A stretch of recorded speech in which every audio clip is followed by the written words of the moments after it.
Who was Thomas J. Galbraith? In 1860, Thomas J. Galbraith was appointed as Indian agent to the Lower Sioux Agency. Prior to that, Galbraith had been a Republican member of the Minnesota State Senate and the Minnesota Territorial House of Representatives.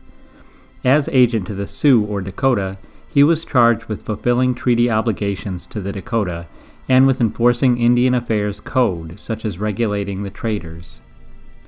Galbraith found his task as agent to be nearly impossible, leading him to write in 1861, "A dozen years' residence on the confines of the Indian country of the Northwest have convinced me that if the system herewith delineated will not, if steadily adhered to, revolutionize and civilize the Indian, none concocted by man ever will."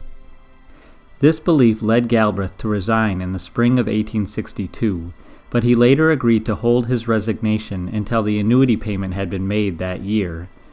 On August 4th, violence nearly erupted when Galbraith refused to open the government storehouses for hordes of starving Dakota. When war did break out, Galbraith was in St. Peter along with the militia group the Renville Rangers. Galbraith went to Fort Ridgely and helped defend the fort from attack. He also fought at and was wounded in the Battle of Birch Coulee. Galbraith's wife and his 2 children were led to safety during the war by the Wahpeton leader John Otherday. Many people blamed Thomas J. Galbraith for dissatisfaction among the Dakota that led to war.